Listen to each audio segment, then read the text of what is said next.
Oh, sinyal istana itu bukan sinyal digital, sinyal moral. Sinyal moralnya memang buruk dari situ. Keterpaksaan, tidak ada akar rotan pun berguna. Jadi keadaan itu yang memperlihatkan bahwa krisis kepemimpinan betul-betul serius di kita. Bukan pemimpinnya yang nggak ada, tetapi cara merekrut pemimpin itu. Banyak orang yang nggak paham Soekarnoisme, orang cuma mau namanya di belakangnya ada Soekarno Putri, Soekarno Putra. Tetapi pikiran Soekarno yang sangat dialektik tidak diikuti oleh kader-kadernya hari-hari ini. Jadi Pak Prabowo juga akhirnya tidak paham demokrasi karena menganggap oposisi tidak diperlukan. Jadi dua orang yang tidak paham demokrasi dipersatukan oleh orang yang hanya paham amplop. Dia akan meninggalkan delus, beban pada presiden berikutnya. Beban 10.000 triliun, beban keretakan bangsa, beban KPK yang buruk, beban ekonomi yang nggak tumbuh, beban indeks demokrasi yang buruk, oligarki macam-macam itu, tax ratio yang tinggal 8%. Jangan-jangan begitu presiden baru terpilih di 2024, seminggu kemudian dia jatuh juga karena nggak mampu memegang après moi de luz yang ditinggalkan oleh Presiden Jokowi.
Bang Rocky gimana? Sehat-sehat aja ya?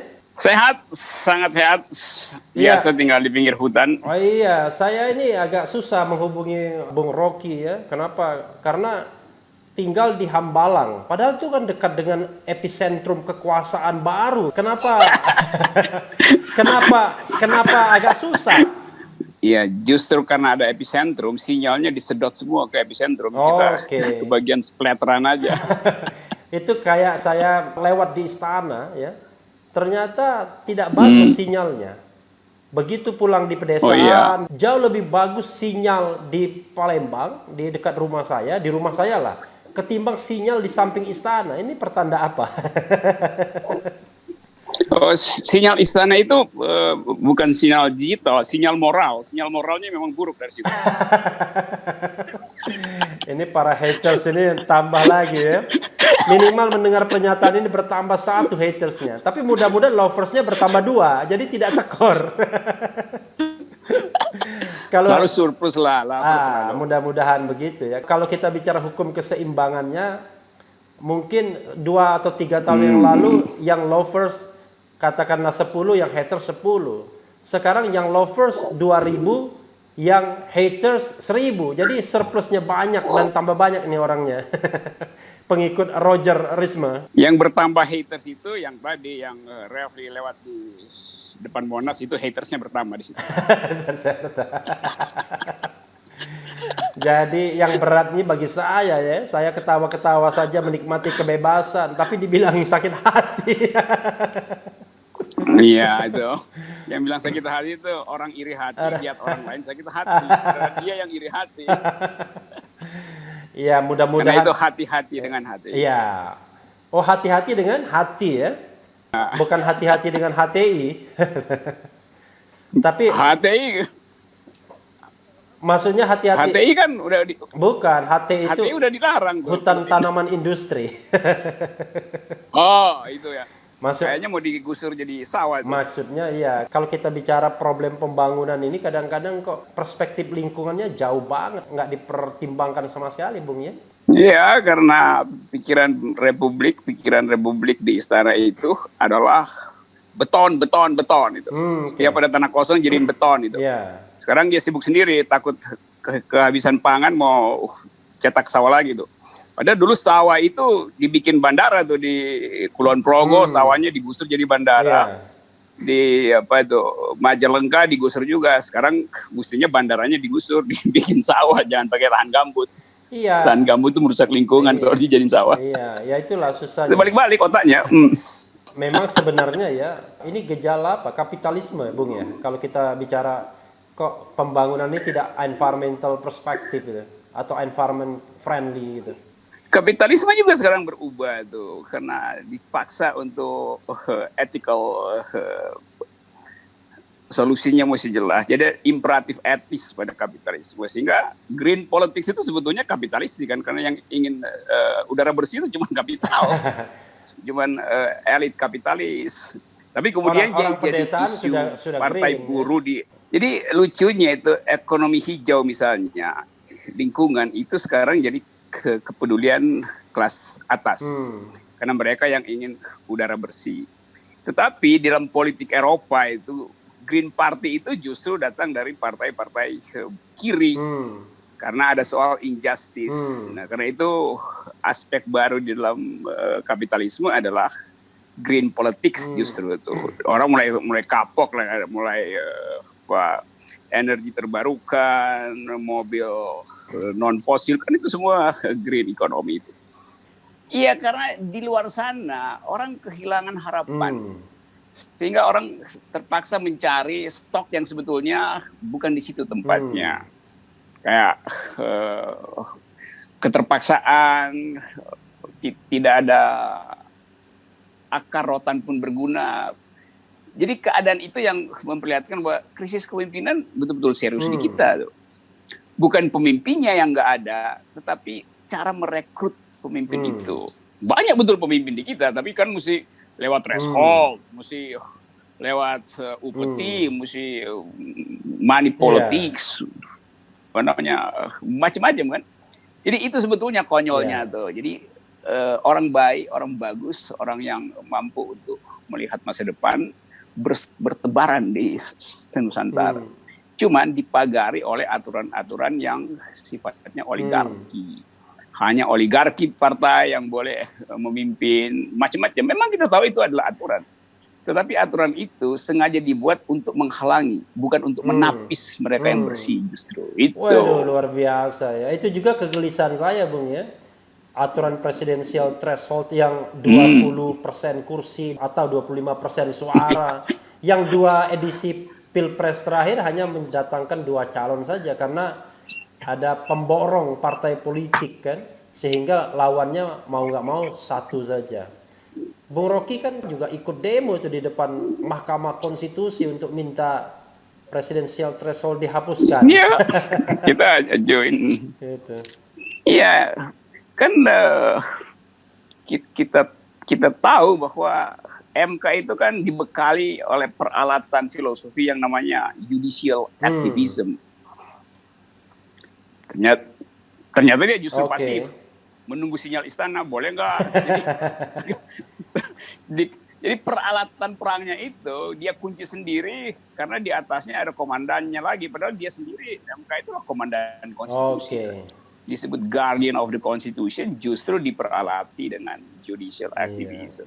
Tapi dia melakukan prinsip judicial pacifism. Kalau di hukum itu ada istilahnya judicial restraint. Jadi dia melockdown diri sendiri. Restraint. Jadi dia memang melockdown diri sendiri untuk tidak go beyond gitu ya. Padahal untuk kondisi republik yang masih carut marut ya nggak mungkin kita tidak bisa go beyond. Tapi tidak go beyond juga kalau kita bicara presidensial threshold, kan sudah jelas di konstitusi. Hak partai politik, gabungan partai politik kan, Bung. Kita tahu bahwa sudah ada presiden dari Bung Karno, kemudian Pak Harto, Habibie, Abdurrahman Wahid, Megawati, Susilo Bambang Yudhoyono, dan Jokowi. Ada 7. Nah, pertanyaannya adalah, kalau Bung Rocky diberikan kesempatan direkrut ke dalam tim presiden ini, dalam posisi yang sangat penting dan menentukan, sehingga Bung Rocky pasti mau. Kepada presiden mana Bung Rocky mau bekerja sama atau mau direkrut? Mana yang paling dipilih? 1. Lalu kemudian mana yang paling tidak dipilih? Silakan.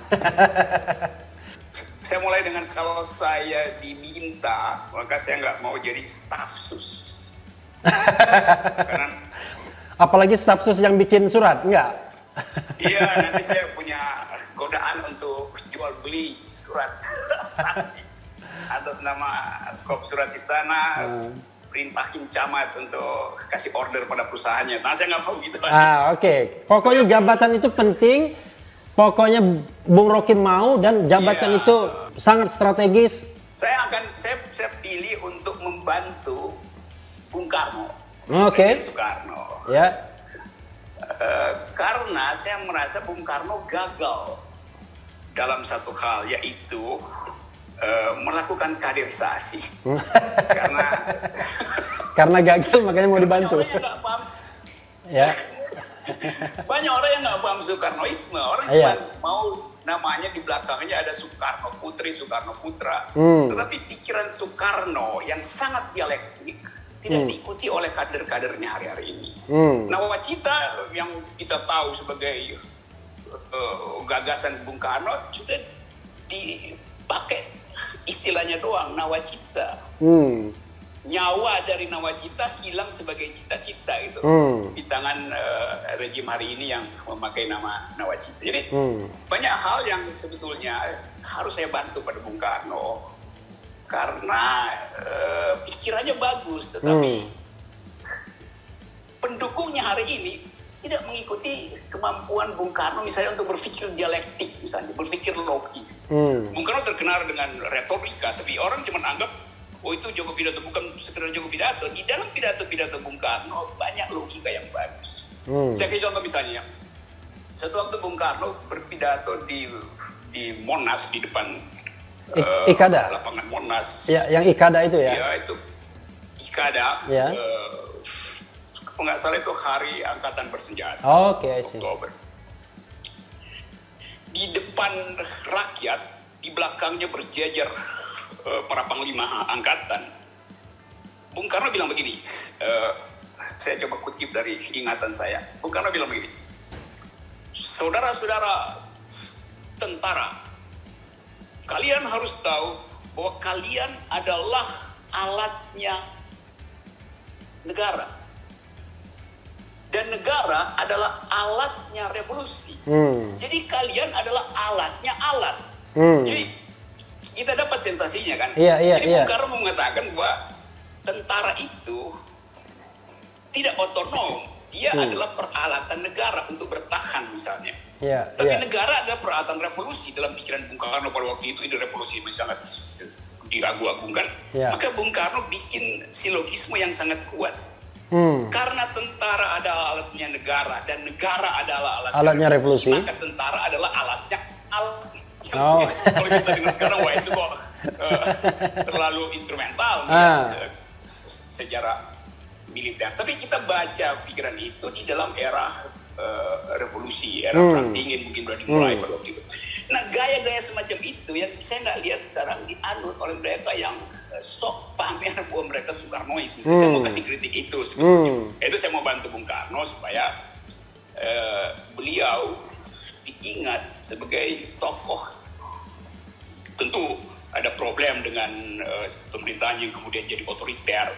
Tetapi dia sendiri adalah seorang intelektual. Itu poinnya. Dialektikanya kuat waktu dia sebelum jadi presiden, waktu masih berjuang di depan pengadilan Belanda di Gedung Indonesia Menggugat di Bandung. 30 Desember 1930 kalau nggak salah. Dia bikin kritik terhadap kapitalisme dengan mengutip di luar kepala pikiran Marx, pikiran ekonom sosialis, dan dengan statistik yang teratur. Dia bisa terangkan bagaimana depth kesenjangan upah buruh itu betul-betul luar biasa pada zaman itu. Jadi saya akan bantu Bung Karno. Era yang tidak ada internet ya? Iya, belum ada internet. Adanya jabat tangan erat dengan lawyer-lawyernya yang kemudian dia dipuji juga oleh hakim-hakim Belanda. Jadi karena Bung Karno cerdas, maka lawannya itu juga menghormati Ya. Oke. Nah, kita sekarang mengalami keadaan yang terbalik. Kecerdasan Bung Karno tidak diwariskan, kemampuan dia untuk membaca politik dunia juga tidak diikuti oleh kader-kader. Karena itu setiap kali kita lihat postur Bung Karno pada beberapa pemimpin yang ada sekedar kepalan tangannya merdeka. Jadi sekedar kalimat itu tuh, sekedar soundbite merdeka. Tetapi membaca politik dunia itu sama sekali miskin kita. Bung Karno sangat menguasai peta politik dunia karena dia punya pengetahuan sejarah yang luas. Jadi kalau diminta maka saya akan memilih membantu Bung Karno. Lanjutannya? Lanjutannya ya yang tidak akan saya pilih kalau diminta dan saya akan tolak pasti Gus Dur. Karena saya nggak bisa misalnya membantu Gus Dur untuk mengajarkan anak-anak TK di DPR. Seperti itu. Yang Gus Dur. Bisa saya ikut disambit sama anggota DPR kalau pada waktu saya membantu Gus Dur ngajarin anak TK. Ini jawabannya diplomatis banget nih kayak Bung Rocky. Jawaban pertama jujur, jawaban lanjutannya itu agak diplomatis nih sepertinya. Saya nggak akan pilih Gus Dur, Gus Dur udah pintar. Oke. Saya nggak mungkin membantu orang yang udah pintar ya. Dia kemampuan dia untuk kepintaran Gus Dur itu ada di dalam kemampuan dia untuk memparodikan politik. Bahkan menjadikan politik itu sebagai humor.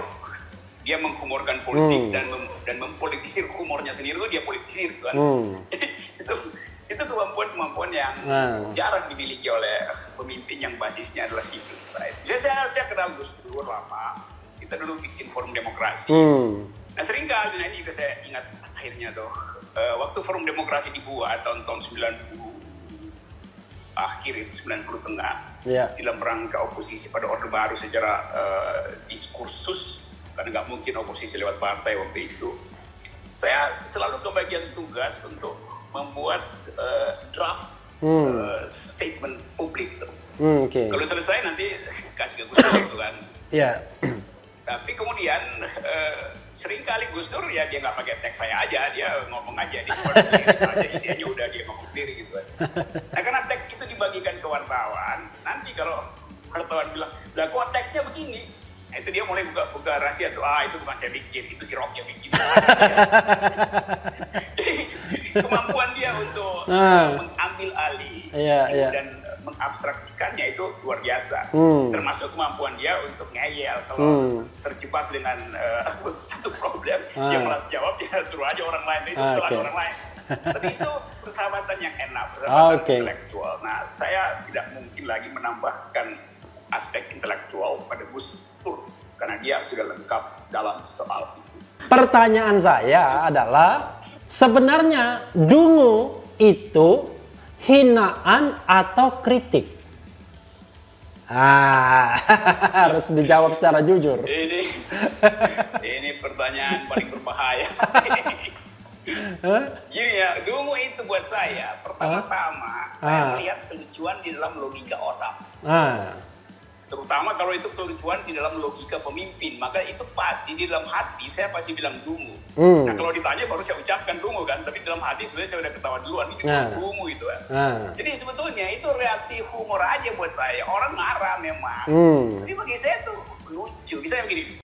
Jadi sekali lagi, saya tetap menganggap bahwa demokrasi itu sebetulnya bukan pemerintahan orang untuk orang, apa namanya government by the people, for the people, from the people. Demokrasi itu adalah government of reason through the government by the people. Demokrasi itu adalah pemerintahan akal melalui pemerintahan orang. Nah, buku Rizal ini adalah cerminan dari pemerintahan akal karena dia menulis kritik. Jadi begitu sebetulnya demokrasi kita hasilkan kalau ada pertukaran akal sehat. Itu intinya dari awal. Dari zaman dibuat pertama kali di Athena, itu memang inti dari demokrasi adalah pemerintahan akal melalui pemerintahan orang. Dengan konsekuensi bahwa orang yang nggak berakal nggak boleh memimpin. Karena untuk menghasilkan keadilan, menghasilkan kemakmuran, diperlukan kemampuan untuk berpikir tajam dan mendalam. Itu yang nggak ada di kita hari-hari ini. Tapi juga bisa diterangkan secara Marxian bahwa oligarki itu adalah kelangsungan kepentingan untuk melangsungkan akumulasi kapital. Tetapi entah itu keterangan Weberian atau keterangan Marxis, oligarkinya tetap sama di kita. Dan oligarki yang versi buruk di dalam sejarah oligarki, yaitu bersekongkolnya kekuasaan dengan penguasa dalam upaya untuk menipu rakyat. Itu oligarki yang dungu itu. Jadi kalau kita bicara tentang oligarki kita, motifnya itu uang atau lebih banyak uang atau kekuasaan? Lebih banyak soal uang sebetulnya. Kan kekuasaan dia peroleh lewat pemilu kan. Tetapi justru kekuasaan itu dia pakai untuk cari uang. Padahal kalau kapitalis yang murni, ya dia bersaing aja kan, kompetisi bebas aja tuh. Ini artinya penakut si akumulatornya sehingga mesti nempel pada kekuasaan. Jadi minta di backup oleh kekuasaan. Nah itu kedunguan dari oligarki Indonesia. Dan pastinya kan tidak bagus bagi menumbuhkan ekonomi yang kuat kan kalau gejala begini. Ya di mana-mana ekonomi itu tumbuh enak kalau ada kompetisi di antara korporasi. Itu penting.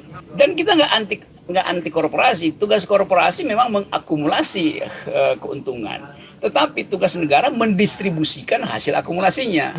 Yang ngaco sekarang negara mempromosikan akumulasi, itu ngaconya tuh. Lalu kemudian karena dapat fee kan terus. Lalu bagian negara fee-nya itu ditaruh di luar negeri. Ditaruh di luar negeri, kalau negara perlu cawe-cawe dengan istilah tax amnesty segala macam.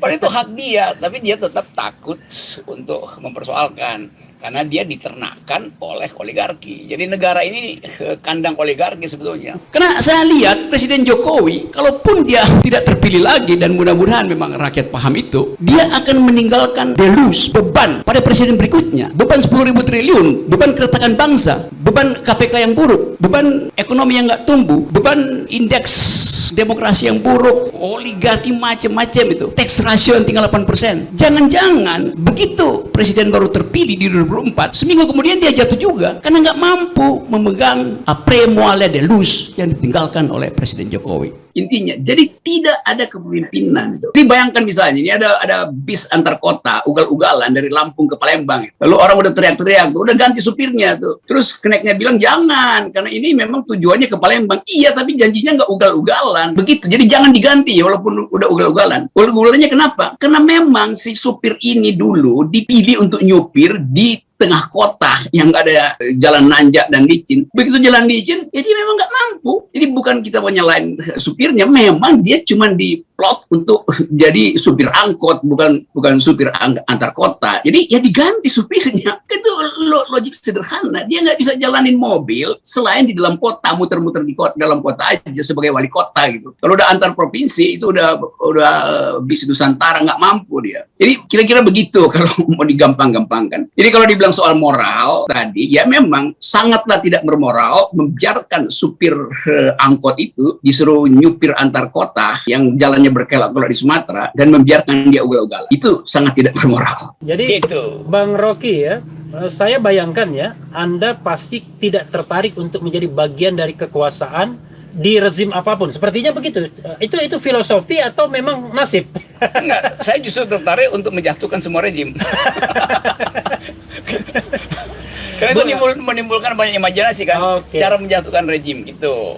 Menjatuhkan cara berpikirnya, bagaimana mematahkan argumentasinya kan? Ya, kita bikin paling nggak rejim itu kalau berjumpa dengan saya Refli Harun, dia jumpalitan, bukan kita jumpalitan. Gus Dur itu teman saya, teman diskusi, teman bercanda segala macam. Satu waktu Gus Dur bertemu dengan Tommy Soeharto di Hotel Borobudur. Saya bicara ke publik, turunkan Gus Dur. Karena belum apa-apa udah ketemu dengan Tommy Soeharto. Pada waktu itu orang masih anggap jejak Orde Baru masih ada. Ya mungkin kita nggak tahu apa, tapi kita cuma eksplisit aja kenapa ketemu dengan Tommy Soeharto. Yang sekarang bikin partai yang kemudian ikut dalam demokrasi. Ya udah, Tommy Soeharto udah sekarang dia ikut dalam demokrasi. Jadi saya kritik Gus Dur itu. Lalu Gus Dur diganti oleh Mega. Saya nggak kritik Ibu Mega itu, karena saya nggak tahu mau kritik apa pada Ibu Mega itu. Saya nggak ngerti kebijakannya. Saya hanya mengkritik kebijakannya. Bu Mega diganti oleh SBY itu. SBY itu teman diskusi saya sekarang. Lalu orang bilang, kenapa lu pro SBY? Ya sekarang dia bukan penguasa lagi, ngapain gua musuhin SBY? Saya berteman baik, diskusi. Begitu ada buku baru, Pak Pak SBY itu begitu ada buku baru tentang global politics, dia pasti undang saya, kita diskusi itu. Sekarang, dulu saya kritik waktu SBY jadi presiden itu. Saya kasih pidato kebudayaan di Taman Ismail Marzuki hanya untuk menghajar SBY itu. SBY diganti oleh Jokowi. Periode pertama, saya membantu beberapa teman untuk kasih konsep pada Jokowi, terutama tentang pluralisme itu. Waktu masih ribut soal bikin papers yang apa namanya itu nawacita segala macam itu. Jadi saya membantu. Apakah saya mengkritik PDIP? 4 tahun saya mengajar di Megawati Institute tentang pikiran bangsa itu, di proklamasi itu. Anda mungkin nggak pernah ngajar di situ. Saya mengajar di tempat pengkaderan PDIP Megawati Institute itu, tentang pokok-pokok pikiran negeri. Jadi saya memang dosen. Saya mengajar di UI 15 tahun dan menolak digaji itu. Saya nggak musuh negara. Saya mengajar di Lemhanas. Saya pernah kasih kuliah di Lemhanas. Saya pernah kasih kuliah di Sekolah Pimpinan Tinggi Polri. Saya pernah kasih kuliah di Sesko TNI di Bandung. Saya nggak musuhin negara. Saya menyumbang pikiran buat negara. Jadi kalau Saudara Kapitra menganggap saya nggak konsisten atau potensial nggak konsisten, sehingga nama saya dari Rocky Gerung bisa jadi Rocky Garung, itu nggak mungkin terjadi. Ya, saya terangkan isu-isu belakangan ini tentang presidensial threshold, jokpro, segala macam oligarki. Tapi ini satu paket sebetulnya untuk mengendalikan politik ke arah partai tunggal atau minimal 2 partai. Jadi ide tentang presidential threshold itu kan udah berupaya diterangkan oleh intelektual, oleh masyarakat sipil, macam-macam, tapi masih ngotot juga. Jadi artinya ada desain politik melalui Mahkamah Konstitusi untuk menetapkan bahwa Indonesia hanya boleh diisi oleh 2 partai politik. Karena yang bersaing nanti begitu portalnya dipasang terjadi penyederhanaan partai. Nah dari awal aja kalau mau semacam itu, mumpung ada usulan amandemen konstitusi, pastikan aja bahwa Indonesia hanya punya 2 partai. Tetapi harus konsekuen bahwa kalau partai kalah, ya harus jadi oposisi. Jadi amandemen majukan itu. Jangan partai kalah masuk di dalam kabinet, kan lucu tuh. Jadi bikin aja sistem check and balances secara maksimal. Supaya nggak ada lagi problem dengan akal-akalan 20%. Jadi saya melihat itu sebetulnya tuh. Karena seolah-olah kan idenya Jokowi dan Prabowo itu memecah belah bangsa itu, karena itu dia mesti dipersatukan itu. Lo mestinya kalau dua-duanya memecah belah bangsa, dua-duanya jangan dipilih, bukan justru dipersatukan. Kan makin berantakan. Ini logika dari si pengusul ini betul-betul dungu itu, nggak ngerti konsekuensinya itu. Lain kalau 2 orang baik, 2 orang yang bermutu itu menghasilkan demokrasi. Kan jelas bahwa Pak Jokowi di dalam periode 10 tahun ini memberosotkan demokrasi. Jadi Pak Jokowi tidak paham demokrasi karena beliau juga menolak oposisi. Pak Prabowo paham demokrasi, tapi dia menerima tawaran masuk ke dalam kekuasaan dengan alasan memperbaiki bangsa. Padahal memperbaiki bangsa itu bisa dari luar, supaya ada balancing itu. Jadi Pak Prabowo juga akhirnya tidak paham demokrasi, karena menganggap oposisi tidak diperlukan itu. Jadi 2 orang yang tidak paham demokrasi dipersatukan oleh orang yang hanya paham amplop. Nah ini gilanya negeri ini. Bangsa ini terpecah. Mengapa bangsa terpecah? Karena presiden tidak punya kemampuan untuk memberi harapan. Dia tidak paham bahwa negeri ini memang harus tumbuh berdasarkan perbedaan. Nah, presiden tidak cocok dengan ide itu karena dia ingin menyeragamkan semua hal, bahkan melalui indoktrinasi Pancasila. Jadi ketidakpahaman presiden tentang etika politik itu yang menyebabkan bangsa ini terpecah belah. Jadi persoalan kita ada pada kemampuan presiden untuk memahami political ethics. Itu yang sebetulnya belum bisa diperlihatkan oleh presiden. Kalau kita coba bikin evaluasi, kita mesti tetapkan dulu parameternya apa itu. Reformasi itu parameternya adalah berhentinya nepotisme, KKN, dihasil ulangkan kebebasan pers, dimulainya pemberantasan korupsi, dimenangkannya gagasan keadilan. Jadi itu parameternya. Lalu kita lihat di mana parameter itu dipercayakan pada 3 lembaga, 1 KPK, 1 KPU, 1 Mahkamah Konstitusi.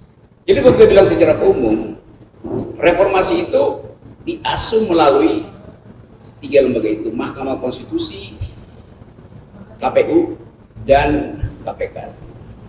Sekarang 3 institusi itu justru kehilangan eksistensinya. Jadi dengan cepat kita bisa katakan reformasi memang berhenti atau maju. KPK tidak bisa lagi beroperasi secara normal. KPU lebih dulu tidak bisa beroperasi. Mahkamah Konstitusi juga salah operasi. Salah operasi. Jadi sebetulnya dari awal kita tahu bahwa udah reformasi itu berhenti. Sekarang problemnya Kita mau lanjutkan reformasi ini, berarti mesti ada energi tambahan. Kemana energi itu disalurkan? Ya melalui forum semacam ini, melalui Tepuk tangan dong forumnya. forum ini adalah upaya mengambil alih opini publik yang terhalang oleh arogansi kekuasaan. Jadi itu dasarnya kenapa kita kemudian bicara reformasi, bukan sejarahnya, tetapi elemen value di dalamnya, yaitu kebebasan pers, korupsi, judicial activism yang mesti ditegakkan oleh Mahkamah Konstitusi. Mahkamah Konstitusi sekarang berbicara normatif segala macam itu. KPU yang seharusnya menghasilkan civic education, dia cuma jadi panitia penyelenggara tuh. Jadi itu soalnya tuh. Nah, sekarang kita mau coba berupaya berpikir ekstrapolasi ke depan atau prospektif. Sebelum kita berpikir prospektif, kita lihat dulu ke belakang. Apa yang terjadi sebetulnya pada bangsa ini? Reformasi itu adalah interupsi terhadap dua orde sebelumnya yang membatalkan demokrasi. Waktu kita merdeka, kita bergembira karena kita punya kemampuan untuk mengolah pikiran, menyampaikan kritik, dan berupaya untuk membangun bangsa supaya setara dengan bangsa-bangsa lain. Ide itu dibatalkan oleh orde lama yang menjadi otoriter. Demokrasi terpimpin.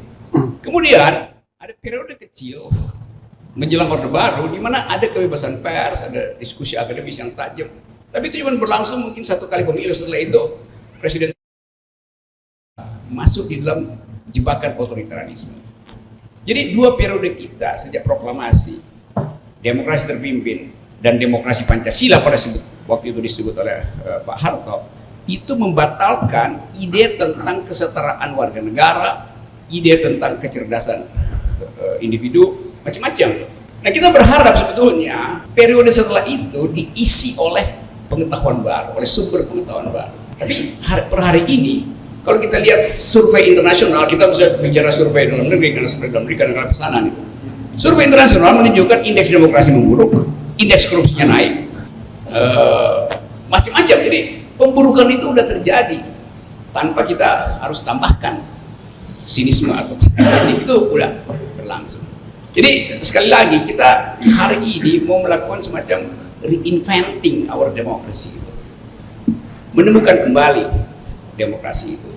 Nah, dalam rangka itu saya berpikir bahwa kita mesti hari ini memutuskan apakah 2024 itu akan jadi semacam sinyal tibanya demokrasi, atau justru demokrasi itu tidak akan tiba sampai 2024 karena orang menuntut lebih cepat demokrasi itu dihasilkan. Kan itu desain yang mesti kita pikirkan. Karena orang berpikir 2024 bagian-bagian yang tertinggal selama periode Pak Jokowi bisa dipulihkan di 2024. Ini menarik tadi ya, anak presiden harusnya tidak boleh berbisnis karena dia potensial menguasai informasi yang akhirnya tidak ada yang namanya asymmetrical information ya. Jadi sebagai orang yang diuntungkan berada di lingkar kekuasaan, dia bisa menguasai informasi dan itu bisa menguntungkan bisnisnya. Let's say misalnya bursa saham dan lain sebagainya. Berarti hal yang sama tidak boleh berlaku berlaku juga dengan ini dong, para menteri, para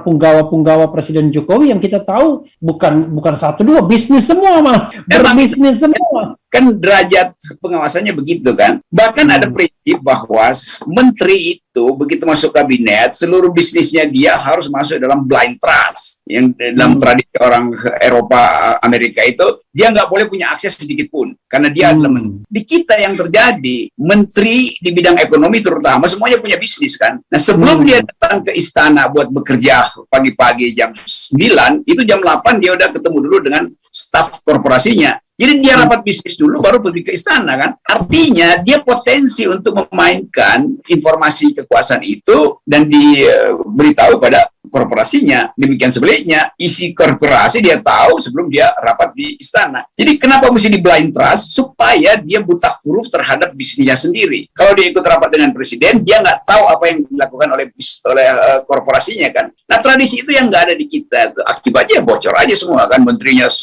bisa kasih info pada anaknya, segala macam itu yang dulu juga berlaku pada Pak Muldoko, dan kita menduga Pak Muldoko sebetulnya secara tidak langsung ada hubungan dengan bisnis apa itu yang kemudian dipersoalkan oleh Pak Muldoko. Jadi etikanya begitu, dalilnya ketat, tidak boleh berbisnis karena kekuasaan itu bisa diintip oleh mereka yang sangat di lingkaran pertama. Tetapi nanti ada diskresi tentu, yaitu tadi terbuka, tidak boleh ada keraguan. Nah, bisnisnya anak presiden ini kan nggak terbuka. Tiba-tiba orang lihat, loh kok akumulasinya cepat banget, tidak seperti pebisnis biasa, maka timbul kecurigaan, yaitu ada inside information. Jadi soal begitu saya kira yang kita ingin sekaligus kita terapkan nanti supaya, jadi kalau kita bikin 0%, yang beginian pasti nggak terjadi, karena akan ada kontrol dari awal. Itu.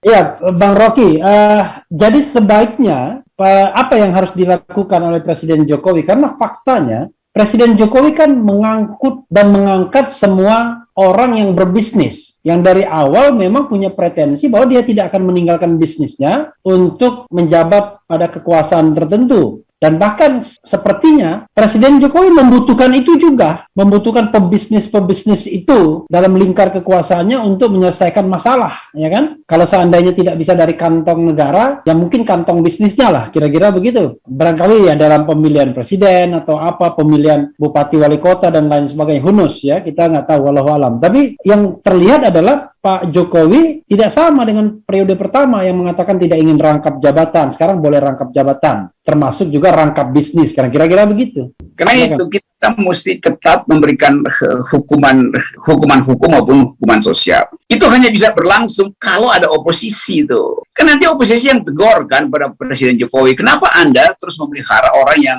mengijon Anda dulu kan? Yang ada soal waktu dia mau pemilihan, dia diijon, ya pasti dong bahwa pebisnis itu kasih uang banyak tuh. Tetapi aturannya tetap, begitu dia masuk kekuasaan, masa bodoh dengan pengijon itu nggak boleh. Nah, kita nggak bisa bilang nggak boleh, karena yang boleh bilang nggak boleh itu cuma oposisi. Kan di Amerika juga begitu, seluruh partai Demokrat itu pasti ada oligarkinya, Republik juga ada oligarkinya. Tetapi begitu kebijakan dibuat, Demokrat beroposisi pada Republik, Republik beroposisi pada Demokrat, sehingga oligarkinya itu pasti hati-hati dan diatur sedemikian rupa secara ketat bahwa batas keterlibatan oligarki itu cuma sekian persen, supaya presiden punya ruang manuver yang tidak diikat oleh oligarki pengijon ini. Jadi kita nggak ada soal begitu. Karena itu Ubed jadi orang yang kritis, Refli Harun jadi orang yang sangat nyinyir terhadap potensi itu. Demikian tokoh oposisi lain. Jadi ajaibnya individu di kita justru yang beroposisi, bukan partainya kan. Tapi yang individu pun dibully oleh buzzer. Itu yang menjelaskan bodohnya buzzer ini. Mestinya mereka senang karena Ubed melaporkan sesuatu yang diduga punya potensi merugikan negara atau potensi menguntungkan orang lain. Kan itu intinya tuh. Tapi karena memang buzzer ini nggak dididik, ya udah dia cuma tunggu perintah aja kan. Kalau amplopnya tebal, dia ngocehnya panjang gitu. Kalau tipis ya udah dia separuh ngambek juga kan. Yang menjadi masalah adalah sudah peran oposisi tidak dimainkan oleh parlemen, ya kan, dan dimainkan oleh individu, tapi konsekuensi kena undang-undang tentang hoax ya dengan ancaman 10 tahun, undang-undang tentang ujaran kebencian dengan 6 tahun, kemudian undang-undang mengenai penghinaan atau fitnah 4 tahun. Ini kan terjadi dan itu real, sudah terjadi. It happens dengan Sahganda Nainggolan, Jumhur Hidayat, Anton Permana, dan juga ya beberapa bahkan ulama penceramah begitu. Gimana Bung Rocky melihat ini? Ya, mesti ada undang-undang yang justru memenjarakan orang yang melaporkan orang yang anti korupsi itu, melaporkan orang yang sedang menegakkan demokrasi, kan begitu harusnya kan. Tapi udah, jadi kita anggap aja bahwa pembusukan ini akan terus berlangsung. Jadi kita dorong aja supaya political decay ini berlangsung sempurna. Tanggung juga kalau kita perbaiki bangsa ini di tengah jalan seperti sekarang. Nanti nggak ada pelajaran total. Jadi kita biarkan ini jalan buruk ini betul-betul menghasilkan lubang-lubang dulu, baru kita ratakan sekaligus kan. Nah kalau kita ratakan sekarang, enakan yang petahana, rejim petahana ini akan menikmati hal yang sebetulnya harus mereka yang bertanggung jawab. Jadi biarkan jalan itu rusak sepenuhnya, karena yang akan lewat di situ adalah kekuasaan. Jadi kekuasaan akan tergelincir di jalan yang dia rusak sendiri itu. Kira-kira begitu. Ini doa politik ya, bukan doa politik, dan itu sah ya dalam bernegara. Dalam bernegara secara politis bagus.